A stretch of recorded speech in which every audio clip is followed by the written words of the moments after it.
이 잘못된 신앙 관리, 그리고 이제 옹고집적이고 편협한 신앙. 성경은 오늘도 이제 우리들에게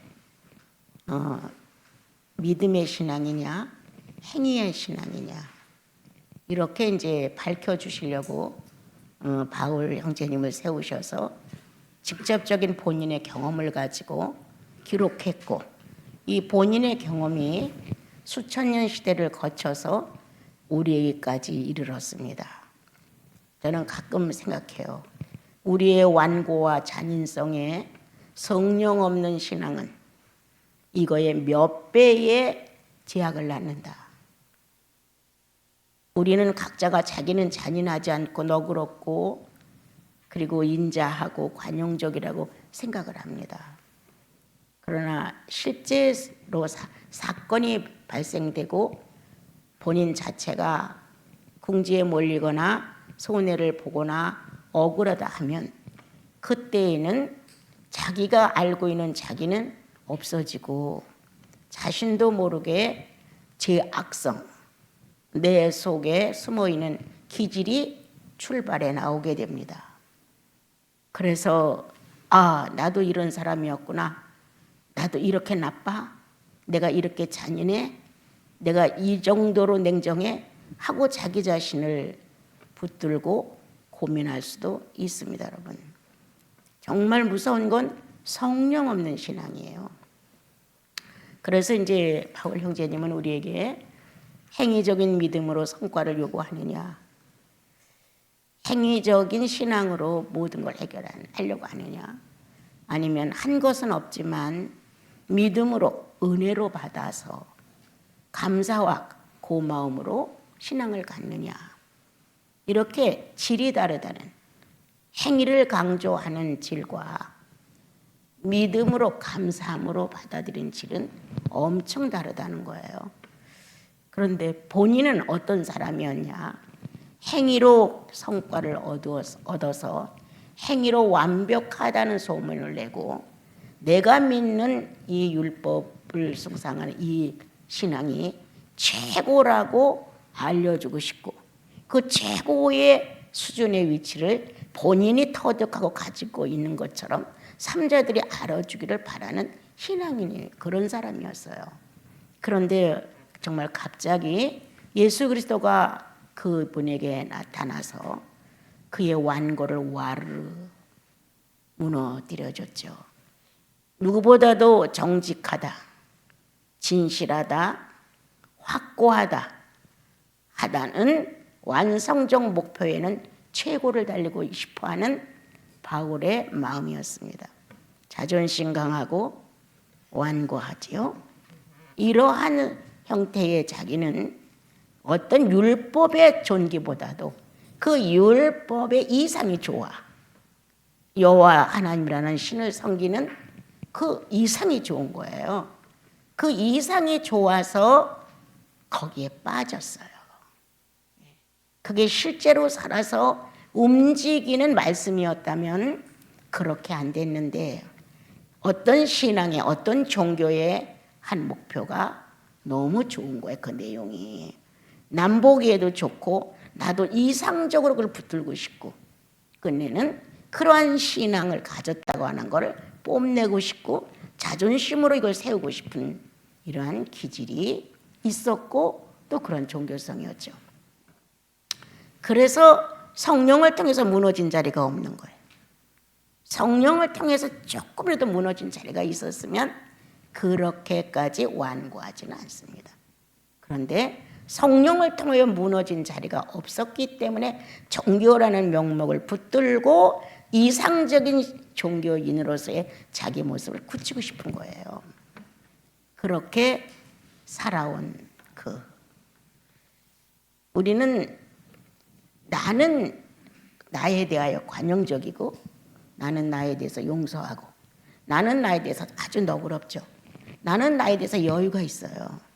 그런데 남이 하는 행동에 대해서는 전혀 그렇지 않죠. 이게 율법을 원하는 사람들의 기질이에요. 자기도 못하면서 남에게는 후한 걸 요구하는 거예요. 본인도 여유가 없이 꽉 채인 아주 쪼잔한 그러한 마음을 갖고 있으면서도 자기 자신에 대해서는 아주 평판이 좋기를 바라고 인정해 주기를 바라고 누군가가 훌륭해 이런 말을 해주길 바라고 인격적이야 참 그가 알고 있는 그 최상의 지식이 그를 그렇게 높였어 이런 말을 듣고 싶은 거예요. 오늘 우리는 어떠한 사람인가? 예수 믿고 바울의 고백처럼 내가 부에도 처할 줄 알았소. 내가 빈에도 처할 줄 알았소. 나는 그전에 이 성경을 읽다가 이런 내용이 나오면 번뜩 이렇게 서져요.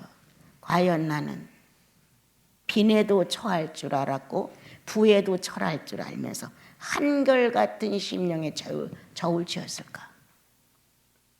부에 처할 때의 내 감각, 빈곤하게 되었을 때의 내 감각 어떤 것이었을까? 균형을 잃어버린 내가, 균형을 잃어버린 죄인들이 예수님을 만나 균형을 찾는 거잖아요. 좋다 나쁘다는 어떤 선택권의 의미보다는 오늘이 주님 안에서 현실이기에 감사하며 가는 거죠. 근데 우리는 그것보다는 좋다 나쁘다 옳다 옳지 않다가 너무 강력하게 활동하는 것 같아요. 그래서 오늘은 나와 여러분의 영혼들 속에 숨어있는 종교성 자존심을 한번 보자. 바울이 예수 그리스도를 만나기 전에 얼마만큼 완고했을까? 얼마만큼 아까 말했죠. 확실하게 이루어지도 않는데 그 내용이 좋아. 이상적으로 종교를 붙드는 거예요. 그리고 그 기본에, 그 틀에, 그 종교의 가장 이상적인 모습에 대해 자기가 주인공이 되고 싶은 거예요. 여러분, 불교에 능하지 않은 사람들도 그 불법의 불도를 알게 되면 너무 좋다는 거예요. 그 내용이. 그래서 끌려가는 거예요. 그것이 어떻게 해서 자기를 초월해서 어떤 신앙이 된다 이것보다는 내용이 너무 좋아요. 너무 이상적이고 너무 맞는 말이고 아주 빈틈이 없이 사람 하나를 아주 멋있게 다듬어 조각해 놓은 것처럼 그렇게 매끄럽고 좋은 거예요. 그래서 실상 거기에 어떤 내용으로 만들어진 것도 아닌데도 불구하고 불교 신자처럼 자기는 대단한 신자처럼 나는 기독교야. 기독교인의 아주 대단한 예수인처럼 저마다 자기가 갖고 있는 종교상의 모습을 그렇게 갖고 있죠. 늘 나는 여러분께 말씀드리고 싶어요. 성령 받은 사람은 성령 영혼 안에 존재하는 사람은 다르다. 내가 다른 게 아니라 여러분이 다른 게 아니라 그 주님의 성령이 다르다. 보통 사람들이 가지고 세상 신과 더불어 어울려 사는데 그 신과는 전혀 다르다. 성령은 내 인격의 전부를 붙들고 내 인격을 당신 인격처럼 쓰고 싶어 하신다.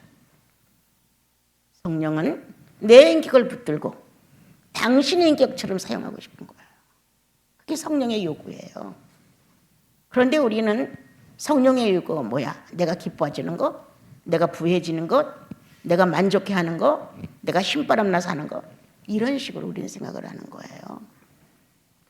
그래서 우리는 정말 너무 많이 성령을 오해했다고 저는 생각을 합니다. 그리 좋은 율법이 최고의 법이라고 자부하던 유대인들을 가지고 있는 이 율법이 완고 하나를 깨트리지 못했다는 거예요. 고집 하나를 무너뜨리지 못했다는 거예요. 많은 종교의 모습들은 이 완고와 고집과 자기라는 자아를 더 충실하게 만들어서 남에게 이것을 은근하게 내밀고 싶어하는 게 본성인 것 같아요. 그런데 이 바울의 변심을 보게 되면 이 바울의 변화를 보게 되면 성령은 대단하시다. 난 어제 이제 말씀을 아주 간단하게 전하고 들어갔지만 누워서 생각을 하게 됐어요.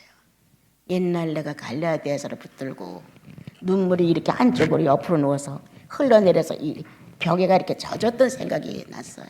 그래, 그때 어땠어? 난처한 입장을 가지고 이리도 저리도 가지 못하는 바울의 심정이 와 닿아서 어떻게 보면 어떤 순간의 어떤 동질감이랄까, 오고 갈 때도 없어, 의지할 때도 없어, 호소할 때도 없어, 만나서 누구와 의논할 때 전혀 없었어. 그럴 때 이 성경을 읽다가 그가 예루살렘을 떠나 아라비아로 14년간을 있다가 돌아왔다고 하는 내용을 들을 때, 읽었을 때 나도 모르게 누웠는데 이 눈물이 주르르 흘러갔고 벽에를 적셨어요. 나는 당신의 마음을 알 것 같습니다. 그만큼은 아니지만 내 분량만큼은 내겐 이것도 벅찹니다.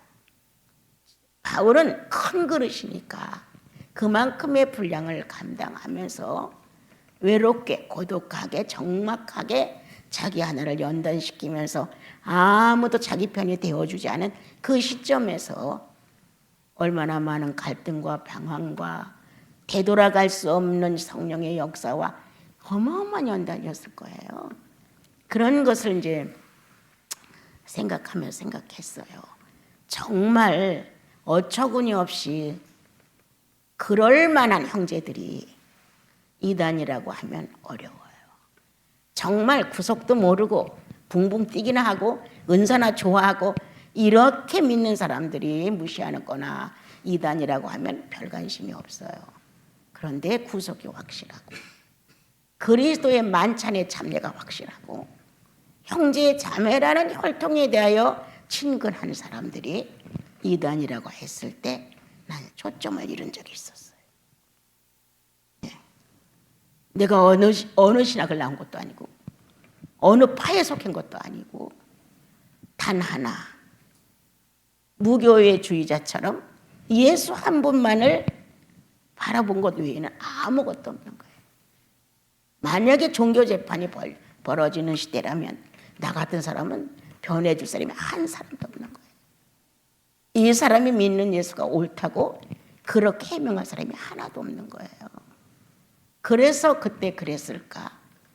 뜻하지 않게 막 프린트물에다 탁 도장 찍어서 윤배회를 즐겨한다라는 식의 어떤 공문 하나를 자그마한 교회에서 받게 됐죠. 제가 참 정처 없다라는 것, 이런 것도 정말 실감을 하게 됐어요.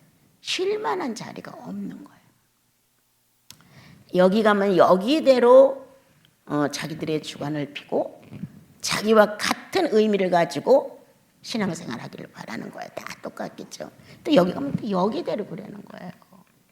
이러한 갈등의 어려움을 뒤늦게서야 창세기를 통해서 깨달았어요. 마지막에 그 주님의 백성들이 12지파가 각자의 특성으로 이제 흩어지게 되고 가나안에 들어가서도 반지파와 이렇게 한쪽 지파가 이렇게 몰리는 이런 거를 보면서 그들이 12지파의 특성대로 축복을 받는 그 마지막 장 신명기나 그렇게 그걸 보면서 그때 깨달았어요. 특성대로구나. 그들이 가지고 있는 개성대로 특성대로 하나님은 그들을 그렇게 인도해 가신다. 내가 하나님이야. 내가 원하는 대로 해. 이런 식이 아니라 베냐민은 베냐민 지파에 맞는 특성으로, 루벤은 루벤의 지파에 맞는 특성으로 인생을 축복하시고 그 개성을 살려서 이끌어 간다는 것을 뒤늦게 알았어요. 그렇게 전까지는 왜 싸워야 돼? 왜 이짝 교회가 이짝 교회와 싸워야 돼? 이 교회와 이 교회가 왜 친교를 안 해야 돼? 왜 교회를 가면 그 교회 가지 말고 이 교회를 오라고 해야 돼? 이런 게 난 이해가 안 됐어요. 그냥 어디선가 뭐를 하면 다 같이 가서 협력해주고 오고 이런 식의 예수 믿는 모습이었지 그런 거는 이해가 정말 잘 안 됐어요. 그래서 이 세상과 같이 어울려 살기에 나는 극히 아주 어려운 사람 중에 하나였죠. 오늘 바울 형제님은 바나바와 함께 디도를 데리고 예루살렘으로 올라갔다. 14년 후에 처음 자기가 회심하고 그때부터다 그건 아니고 예루살렘에 다시 갔다가 와서 그렇게 14년을 다녀온 것 같아요. 계시를 따라 올라가 내가 이방가 이 계시라는 이 문제가 우리들은 기도하면 뭐 계시가 오는 걸 이렇게 생각하면 안 돼요. 대부분의 사람들은 기도하다 계시를 받았다고 하더군요. 또 그런 사람들은 많이 만나보게 됐고 어느 교회 집회를 갔는데 그 집회에 어떤 청년이 밥을 뭐 이틀이나 안 먹었다고 사람들이 걱정을 하면서 애를 태우는 일이 있었는데 보니까 그 사람이 나한테 이렇게 걸어오더라고. 청년인데요. 나도 철회라고 그 사람도 철회를 했는데 그런데 보니까 노트가 빽빽한 거예요. 거기에 계시를 받았다고 방언인 글씨라고 하면서 잔뜩 쓴 노트를 갖고 와서 나한테 이걸 보여주는 거예요. 근데 나는 무섭더라고요. 이 사람 미친 사람이 아닌가? 무슨 방언 글씨를 쓴다고 그래? 이런 마음이었어요. 그래서 그거를 갖다 주면서 나보고 이거를 이해할 수 있겠냐는 거예요. 나 모른다고 이렇게 밀어놨죠.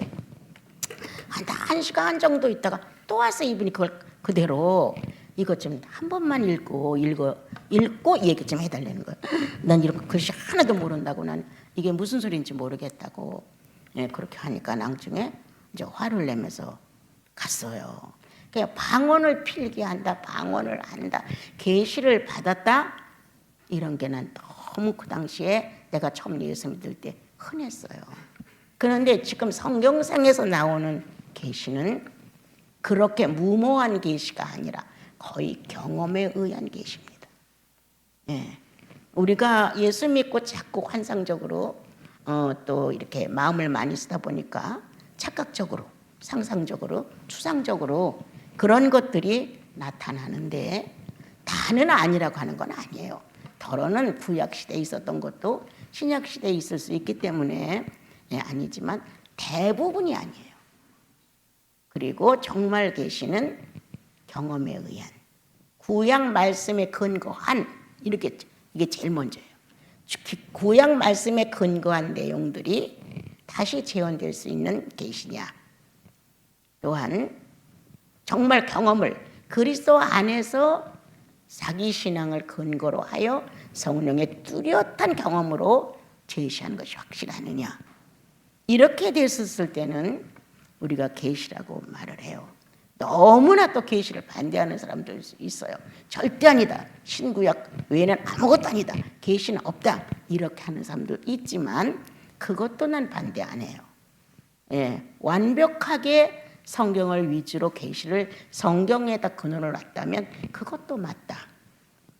그런데 조금 여유 있게 신약에 와서 구약을 본보기로 신약에서 계시가 왔고 이루어졌던 것처럼 또 신구약을 근거로 또 때로는 하나님께서 성령을 통하여 사명을 감당할 수 있는 분들에게는 조금 그런 표적도 있어야 되지 않겠는가.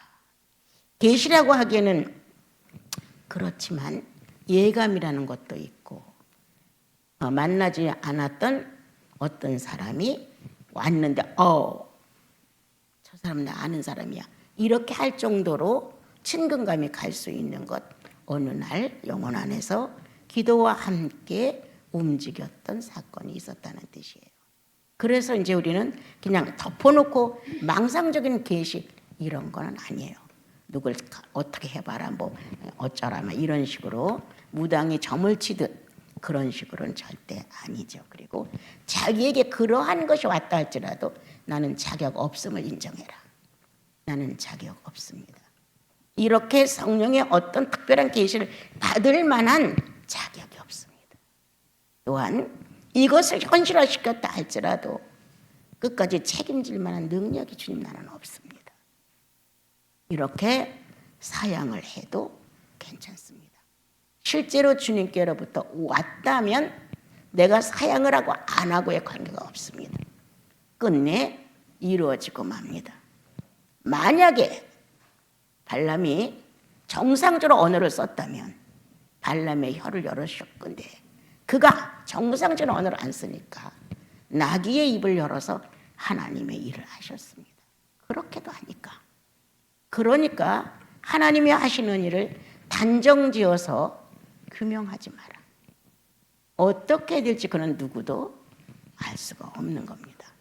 그런데 여기에 이 10년이 넘는 세월을 이 형제님이 혼자 있었다는 것, 다른 곳에 가서 고독하게 지냈다는 것, 난 이게 매력이었어요.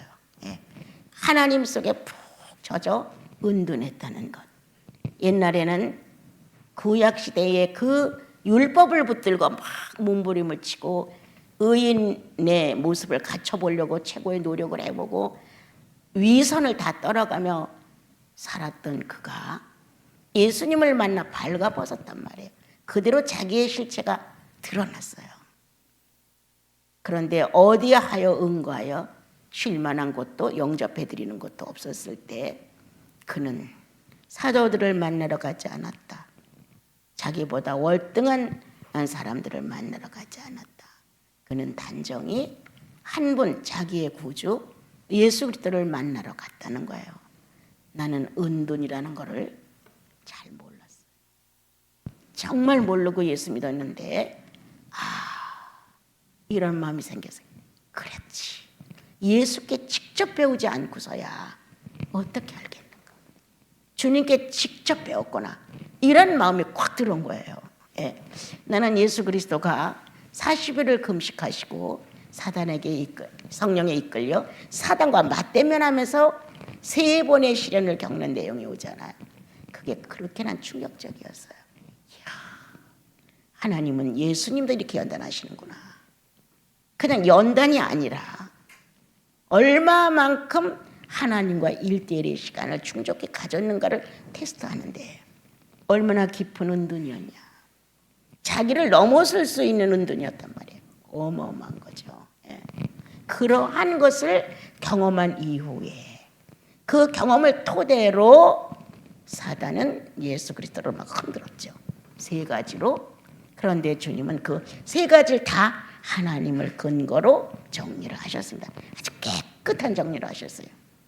그때 그 예수님의 매력, 이야, 군더더기 없이 깔끔하게 정리하시는 뭔가 정말 그리스도 외에 비정체적인 신이 있다면 만약 그걸 귀신이라 합시다. 마귀라 합시다. 사탄이라고 합시다. 그분 앞에서 꼼짝할 수 없다.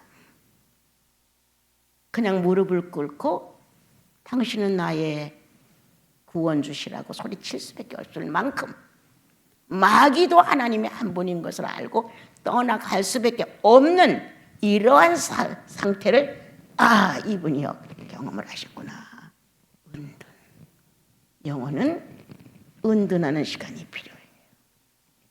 구원 아무리 받았고 아무리 성경 많이 읽어도 많이 듣고 알아도 성령 역사가 없으면 고집불통이 되어요.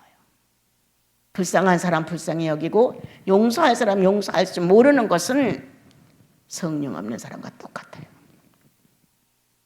이렇게 우리가 거룩한 예수님을 만나 죄로부터 용서를 받고 한 번쯤 가슴이 확 터져나간 경험이 반드시 있단 말이에요. 그분의 실존을 느꼈던 내 가슴이 있단 말이에요. 심령이 있단 말이에요. 그러므로 우리는 그날부터 애가 타기 시작한다. 그분과 함께 있고 싶어서. 그분과 함께 있고 싶어서. 그분이 나하고 함께 있고 싶어서 터뜨린 거예요. 그리고 그 능력과 그 간절함과 그리고 그거에 대한 사모의 안타까움을 내게 안겨준 거예요. 그래야 내가 있는 힘을 다해서 그분을 찾아내려고 노력할 거 아니에요. 하나님만 노력해서 나를 찾아내면 뭐해? 내가 무감각인데. 예수께서 애가 타가지고 발버둥을 치면서 예를 들어 나를 사랑한다고 해. 난 감각이 없어. 의식이 없는데. 아주 무능자차인데 무슨 의미가 있어요? 그러니까 그와 같은 내용을 아무도 엿보지 못하게 당신의 창조 안에다가 넣어서 우리를 만들어냈단 말이에요. 나는 이게 밝혀지지 않은 하나님의 동작을 나는 어둠이라고 봅니다. 밝혀지지 않은 하나님의 동작. 하나님 하셨어. 반드시 어떤 일을 행하셨어. 드러내셨어. 뭔가 직접적으로 움직이셨어요. 그런데 그게 크게 공개된 게 아니라는 거예요. 그 어둠 속에서 어떤 한 확실한 것이 정리가 됐다는 거예요. 은둔. 하나님은 당신의 형상과 모양을 나라는 한 사람 속에 은둔시켰다. 왜? 찾아내라고. 왜 은둔을 시켰을까? 찾아내라고. 찾아내는 건 네 목이라는 건 내 목이에요. 여러분의 목이면 내 목이에요, 여러분. 찾아내라고. 예수 그리스도가 아주 죽음을 각오하고 십자가를 지고 막 질질 끌려오다시피 소리 지르며 나를 찾아와서 구원해냈단 말이에요. 그렇게 안타까이 상대를 찾아 구원에 이르게 한 성령의 역사를 내 속에 주었다는 거야, 내 안에. 나도 그래서 그분을 그렇게 안타깝게 목숨을 걸고 쫓아가며 그 이름을 부르는 거란 말이에요. 나의 주, 나의 예수요, 나의 그리스도요 라고 안타까워한단 말이에요. 우리는 서로를 그렇게 찾고 있다. 그가 목마르게 절규하며 온 지구를 진동시켜 나를 찾아내셨다. 나도 마찬가지다. 그와 같은 열정과 진실을 내 안 어둠 안에다가 둘만이 알 수 있는 비밀의 통로 안에 주님은 일을 시작하셨다. 나도 그분에 대해서 눈으로 직접 보고 귀로 직접 듣고 만진 바는 아니다.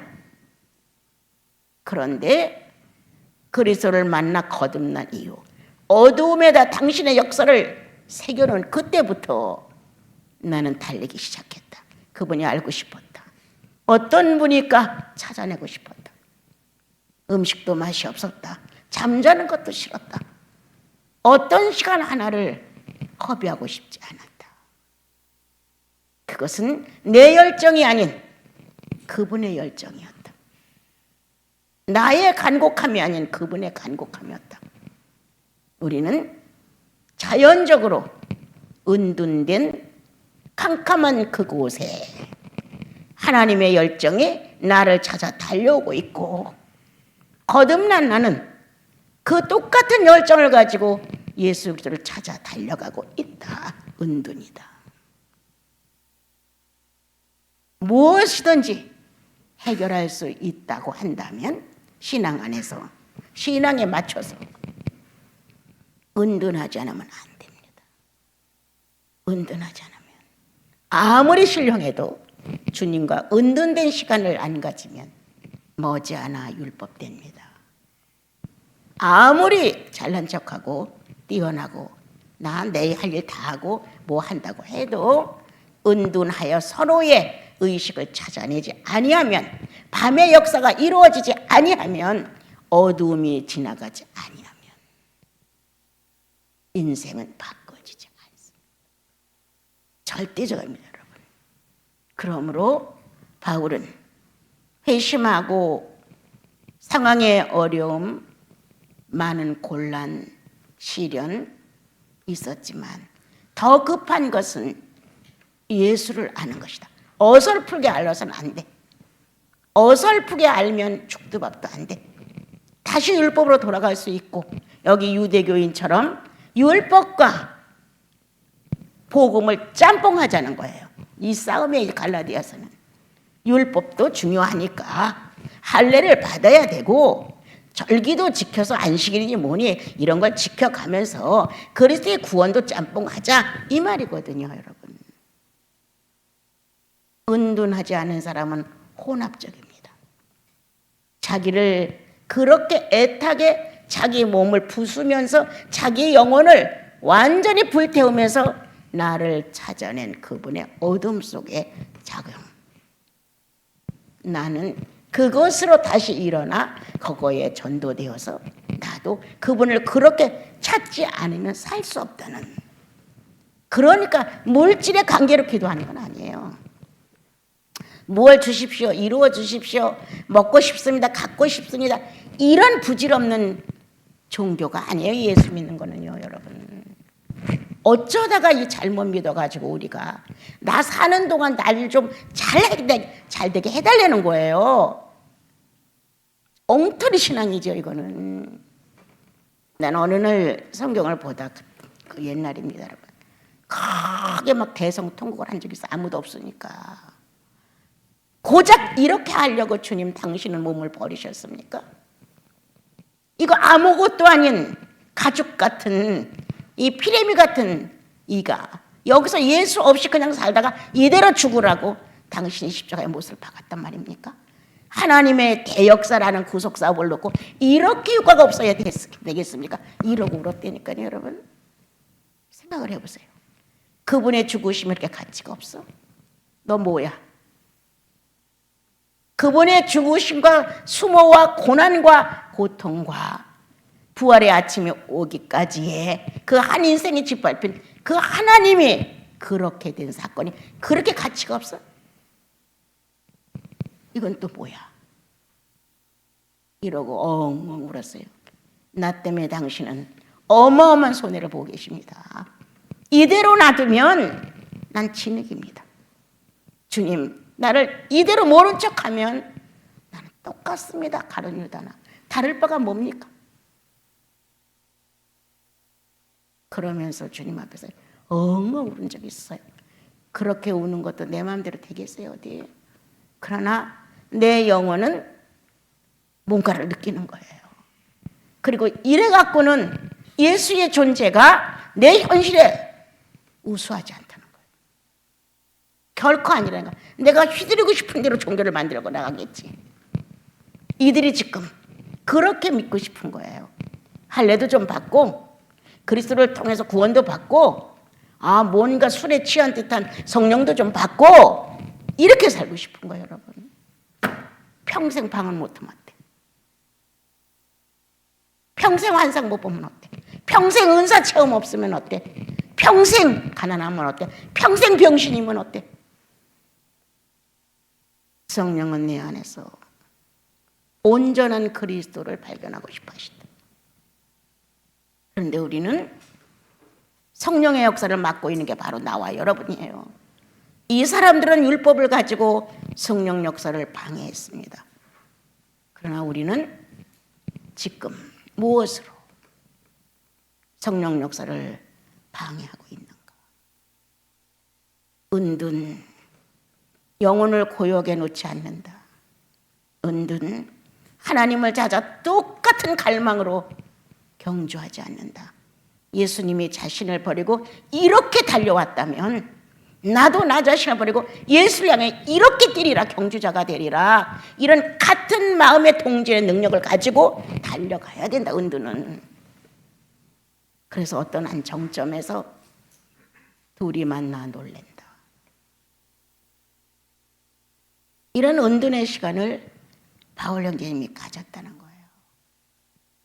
여러분, 그렇다고 나 같은 사람이 뭘 좀 흉내를 내거나 뭘 조금 더 받았다 이런 건 아니에요. 그러나 그런 갈망이 있었다는 게 난 너무 진지해. 그 갈망 다 타들어갔다 그랬어. 나는 내 일기장에 내가 다 탔습니다. 숫덩어리가 되었습니다. 아무것도 남은 것이 없습니다. 있다면 당신을 만난 사랑의 흔적이 하나 있을 뿐입니다. 이런 글을 애타게 썼었어요. 이게 내 마음입니까? 아니죠. 성령을 통하여 예수가 나를 그렇게 끌어다니는 거죠. 그 열망이 내 속에 와 구원이라는 이름 안에 일으켰단 말이에요. 그러니까 내 영혼 안에서도 예수님이라는 이 내 구주 예수 한 분을 놓고 내가 그렇게 달려가는 거예요. 애가 타는 거예요. 불이 붙는 거예요. 내 힘으로 한 것은 결코 아니지만 주님은 동일하게 구원받은 자 안에서 은둔하고 싶어 하신다. 사랑하는 자야 같이 가자. 어디로 같이 가요? 은밀한 곳으로. 너와 나의 의식으로만, 딱 둘의 의식으로만 하나 될 수 있는 곳으로 가자, 이거잖아요, 여러분. 그 시간이 어느 정도 지나면 일을 해도 동일해요. 사람을 만나도 동일해요. 사건을 만나도 흩어지지 않아요. 거기까지 애다름이 동일성을 이루지 못해서 나는 겉돌아. 여러분, 나사 겉도는 거 알잖아요. 겉돌면 안 돼요. 안 돌아가요, 여러분. 그래서 나는 바울 형제님이 하신 일이 다 훌륭하고 뛰어나지만 이렇게 은둔했다고 하는 것. 조용한 곳을 찾아 자신을 바짝 태웠다는 것. 하나님이 천도로 태웠느냐? 바울도 천도로 태웠다는 것. 하나님은 하나님다우심의 능력으로 태웠고 바울은 다움으로 태운 거예요. 바울이 하나님만큼 태울 수는 없는 겁니다, 여러분. 바울은 사람으로서 최선의 태움을 가졌고 하나님은 신으로서 최선의 태움을 가졌다. 둘은 서로 탔다. 그래서 예수 그리스도가 십자가의 못을 받고 영문 밖으로 나갔다는 내용이 있듯이 구약시대의 율법은 양을 잡아 태워가지고 영문 밖으로 가서 죄를 버렸다고 되어 있습니다. 둘은 서로 탔다. 율법은 양을 태우고 복음은 예수를 태웠다. 성령의 법은 성도를 태워야 합니다, 여러분. 양이 태워졌어요. 영문 밖으로 버려졌어요. 예수가 태워졌어요. 영문 밖으로 버려졌어요. 이젠 성도가 탈 때예요. 성도가 타서 영문 밖으로 버려져야 돼요. 이 시간, 이 은둔의 기막힌 시간을 성령은 우리 안에 오셔서 마련하셨다. 내가 가서 처소를 예배하면 나 있는 곳에 너도 데려갈게. 우리는 막연히 천국이라 생각합니다. 아닙니다, 여러분. 그거는 누구나 일반적으로 알고 있는 거예요. 예수님이 죄인을 위해서 십자가에 못 박고 부활하셔서 천국 마련했으니까 죄인이 의인 돼서 축복받고 나면 천국 가는 거야. 하나님 예수님께서 마련해서. 이 정도는 초등학생도 읽으면 알아요. 어떤 마련했어요? 우리 심령 안에. 무엇을 통하여? 성령을 통하여. 그래서 우리는 서로 태운다. 주님은 주님 자신 나를 위해 태우고 나는 주님을 위해 태우는 거지, 여러분. 이런 은둔의 시간은 일을 해서 안 된다. 그건 가짜예요. 그렇게 사모하는 사랑의 열정이 없다는 것뿐이지 시간이 없어 못해요. 뭐가 없어 못해요. 그건 아니에요. 내가 자극 중에 또 하나가 뭐였냐면 바알 신을 믿는 사람들, 바알을 하루에 2000번을 부른답니다. 그러니까 이 뇌가 2000번 속에서 회전을 하는 거예요. 그걸 듣고 난 놀란 거예요. 이야, 이런 우상도 욕망을 위해서 2000번을 부르는데 순수한 그리스도가 내 영혼 안에 오셔서 구세주가 됐는데 사랑하는 이의 이름은 불러도 아쉬운데 야, 나는 뭐야? 2000번까지 어떻게 부르겠습니다만 이 시간 낭비를 안 한다는 거지. 전혀. 우리 이름 없는 순례자 책도 읽었을 때 예수 그리스도의 나를 불쌍히 여기소서를 얼마나 수천 번을 하잖아요, 하루에. 그래서 그가 성이라는 길을 가게 됐어요.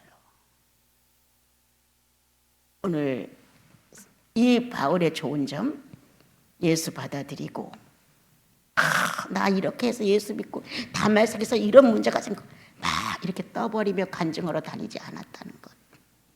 즉시 나도 너희들처럼 성령 받았지 나도 받았어 하고 독립적으로 형제 자매들 그리고 사도들을 무시하고 교회에 세우지 않았다는 것. 홀로 은둔의 시간을 마련하여 예수 찾아서 나갔다는 것. 그리고 그 시간을 주님과 함께 한 공간 안에서 신음했다는 것. 얼마나 많은 것들이, 바울을 지배하고 있던 것들이 소리를 치며 나갔을까요? 얼마나 많은 첩첩이 아담으로부터 지금까지 쌓아 올린 사단의 계략인 죄악이 얼마나 바울을 떠나지 않으려고 잔꾀를 부렸겠어요. 평소 잘 믿으면 사단이가 일을 하는지 안 하는지는 몰라. 그냥 교회 다니면 그만이니까. 그런데 경성을 들어간다든가 무언가 은둔하게 되면 잡음이 어마어마하게 타요. 처음에 그거를 딱 정복시키지 않으면 아무리 1년 2년을 해도 없을 거예요. 그렇게 잡음이 틈타는 날을 그리스도 무릎 앞에 꾸려놓고 출발하는 거예요. 그래도 간혹 유혹이라는 게 와가지고 여러 가지 이유를 대면서 내 은둔의 시간을 방해하려고 하죠. 그리고 우리는 참 못된 기질이 하나 있어요. 특히 나 같은 사람. 당연히 은둔하면 은혜를 받죠. 아주 목마르게 아주 건조한 은혜도 받을 수 있어. 감각이 없어. 내가 지금 예수 믿는지 안 믿는지도 몰라. 이렇게 하나님에 대해 감각이 없는 시간도 있고, 그냥 조금만 꿈틀거려도 감동에 대해서 눈물이 쭉 흐르는 시간도 있고, 참 가지각색의 감정 묘사가 은둔하는 시간에 많이 지나갑니다. 그러면 나같이 얕은 여자, 아주 낮은 여자, 엷은 여자, 가벼운 여자는 뭔가 이걸 누구한테 말해주고 싶은 거예요. 이 유혹도 컸다. 나는 이 예수 그리스도를 목사님들 알아야 되는데, 누가 좀 이 주님을 만났으면 좋겠는데 막 알려주고 싶은 거예요. 그래서 경기도 광주에 가서 은둔을 했을 때, 방공호를 파고 들어갔을 때, 그 8개월을 살고 나왔더니 그때 주님 날 찾아오지 마십시오. 다른 사람 찾아가십시오.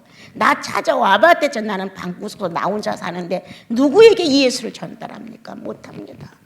그러니까 나한테 주님이 이런 거 가르쳐 주셔도 본전도 안 나와요. 주님, 그러니까 나한테 오지 마세요. 제발 나한테 오지 마시고 저 많은 사람 앞에 예수님을 바로 증거하는 저 목사님들을 찾아가세요. 주님, 이러고 그랬다니까요. 여러분, 핑계 대지 말고 은둔합시다. 잡음이 없게 만들어, 자신을. 잡음이 없게. 항상 내가 장애물이 돼요. 생각이 그렇게 많고 그게 막 이것저것 끄집어다 갖다 놓고 장애를 일으키죠. 뇌를 장악할 수 있으면 대단한 거예요. 혼이 정복당하면 영을 엄청 밀어줘요. 도와줘요. 협력해줘요. 그런데 그게 정복이 안 되면 계속 나를 방해하고 어렵게 만들죠. 그러니까 은둔하다가 교부들 시대에 보면 수사님들이 막 헛소리도 하고 막 그러잖아요. 오늘 우리는 복음이 확실해. 헛소리할 시간도 없어요. 복음이 확실한데 왜 헛소리를 합니까? 그리스도로 거듭난 게 확실해. 영혼이 한번 크게 충격받았어. 죄인인 걸 깨닫고 하나님 자녀가 됐다는 명문집가에 내가 등록이 됐어. 그 집의 아들이야. 그 집의 딸이야. 이렇게 자부심 있는 자존심을 가지고 나와 여러분 지식의 하나님의 통로를 통해 가는 거예요. 지식의 하나님, 지혜의 하나님, 명철의 하나님, 총명의 하나님, 지략의 하나님이라고 성경은 기록하셨어요. 이 주님을 쫓아가기 위하여. 일이 많아서 못한다고 꾸며대지 맙시다. 일과 관계없어 심령의 세계는. 오늘도 이렇게 자신의 모든 걸 다 벗어 던지고 미래가 불확실해, 불안해. 그런데도 다 버리고 은둔했던 바울처럼 우리 이제 남은 여정을 은둔해 봅시다. 세상을 버리는 게 아니에요, 여러분. 마음을 다하고 성품을 다하고 뜻을 다해. 예수 그리스도가 내 안에서 움직이시는가 확인해라. 확인하십시오. 여러분, 엘리사벳과 마리아가 만났을 때 엘리사벳 속에 있는 태중의 아이가 뛰어놀았다고 말합니다. 우리 영혼 안에 주의 성령이 여러분의 영혼을 보고 만족해서 띄워놓는 마리아의 태중에 있는 그리스도 로고스가 말씀이 육신되는 역사를 갖고 온 마리아를 보고 요한이 뱃속에서 뛰어놀았다 하지 않습니까, 여러분? 그처럼 성도는 서로 만났을 때마다 가슴 안에서 예수가 뛰어놀아야 돼. 성령이 뛰어놀아야 돼. 그것을 보고 기뻐했느니라. 성경 요한복음에 너의 조상 아브라함은 내 때를 보고 즐거워했느니라. 당신이 지금 50살도 안 되는데 무슨 아브라함을 만나? 이렇게 무식했어요. 아브라함은 내 때를 보고 기뻐했느니라. 우리는 서로가 왜 기뻐할까? 왜 염려할까? 기도하다도 이분이 주님이 이런 면에서 한번 길을 트면 좋겠는데요. 이렇게 이제 기도를 한단 말이에요. 그래도 쉬지 않고 우리 나시린 식구들을 위해 기도하잖아요. 주님 요거 하나만 정리되면 참 좋겠네. 이런 아쉬움이 있단 말이에요. 예. 그러면 여러분들 속에서 얼마나 성령이 뛰어노시겠어요. 좋아서. 네, 오늘 이 바울이 이렇게 떠나서 이제 형제들을 때문에 고민을 많이 했는데 헬라파 형제들이 이제 이렇게 이것도 믿고 이것도 믿고 이것도 해야 돼 이런 식으로 막 뒤흔들어 놓았죠. 근데 그게 이론이 맞아요. 맞는 것 같은 거예요. 순서상으로 봐도 율법도 존재하고 또 복음도 존재하고 할례도 받고 또 성령도 받고 이거 다 필요한 것 같은 거예요. 그래서 다 신이에요. 우리가 예수 그리스도를 정말 구원의 주로 정확하게 받아들인 경험이 없기 때문에 사건에 따라 연약성에 따라 다 신이 출발하지요. 그런데 딱 잘라 말했죠. 디도를 갖다가 할례를 시켜야 된다고 난리가 났었죠. 그런데 어떻게 했어요? 안 돼. 딱 잘라 거절했어요. 이방인을 할례를 시켜서 복음과 합하면 얼마나 좋으냐. 아주 좋은 방법이야. 맞아요.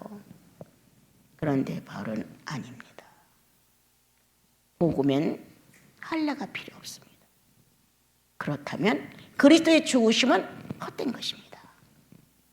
예수 믿는 것 정확해야 되죠. 정직해야 되고 발라야 돼요. 우리들이 살아가면서 다 내가 하는 건 후회, 내가 하는 건 문제가 안 될 것 같아. 내가 하는 거는 그래도 괜찮은 것 같아. 그런데 내가 하는 거에 대해 관심을 가지십시오. 내가 이렇게 함으로 인해서 저 사람을 실족해 하는 게 아닐까? 이렇게 함으로 훗날 다른 사람이 이 문제를 들고 나오면 내가 뭐라고 변명할 것인가? 내가 장로로서 예수 믿고 구원받은 형제 자매의 성령의 한 사람으로서 내가 할 말을 못할 정도로 삶을 산다면 어떻게 될 것인가? 이렇게 돌아봐야 되겠죠?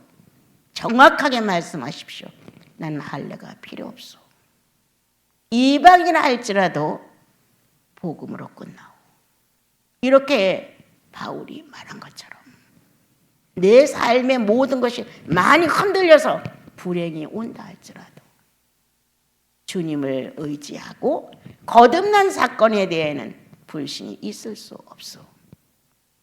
이렇게 당당하게 구원을 세워나가는 나와 여러분이 됐으면 좋겠고요. 성령이 있음으로 인하여 어떤 것도 잡음이 될 수 없다는 거예요. 그리스도의 구원이 내 영혼 속에서 확증된 건 본인이 자신감이 있는 거고요. 그리고 나서 삶을 살아가는 데 있어서 결정이 떨어지는 거예요.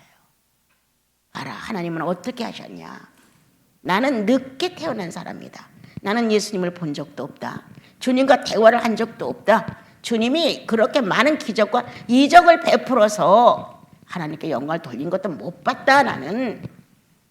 그러나 내가 그 예수를 원수로 알고 지낼 때 주님이 내게 계시함으로 내가 확실하게 사도들과 동일한 그리스도를 만났다. 이게 자부심이에요. 동일한 똑같은 여러분들이 만난 예수 그리스도를 나도 만났다 동일하다. 내가 이렇게 변하지 않았냐? 내가 율법의 학자였다. 모든 전례를 따라 예배 형식을 아주 충실히 이행했다. 근데 나는 이걸 X로 놨다. 아니라고. 이렇게 자신을 가르쳐 주고 있어요. 그리고 봐라. 하나님의 부르심은 어떤 것이냐가. 베드로는 베드로에게 맞는 사명을 놓고 부르셨다. 나는 나에게 맞는 부르심을 허락하셨다. 나는 이방인에게로, 베드로는 유대인에게로. 아주 정확한 선언을 하죠.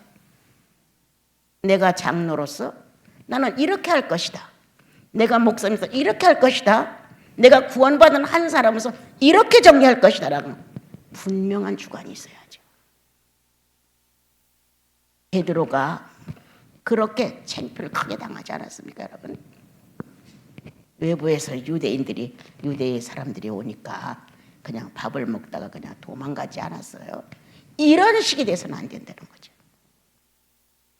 어떻게 이방인으로 하여금 유대인처럼 섬기게 만드느냐? 있을 수 없다. 어떻게 유대인을 이방인처럼 또 만들겠냐? 이것도 안 된다. 이렇게 복음과 율법을 정확하게 놓고 구원과 구원이 아닌 것, 진리와 비진리를 정확히 놓는 것, 성령과 감정을 정확히 분리하는 것. 그러므로 내 자신이 어떠한 일에 중심을 실을 때 성령의 사람인가. 언제 어디서라도 순간 나와 여러분의 심령의 의식은 은둔하고 있는가. 그리고 은둔된 거기로부터 신령한 언어가 나올 수 있으면 100점이다 이 말이죠. 오늘은 여기까지. 우리 아까 이거 읽었어요 안 읽었어요? 우리가 10절까지 읽었어요? 어디까지? 예? 5절까지 읽었어요. 근데 내가 여기까지 했는데요. 예. 자, 그러면 이제 5절만 다시 한번 읽어봐요.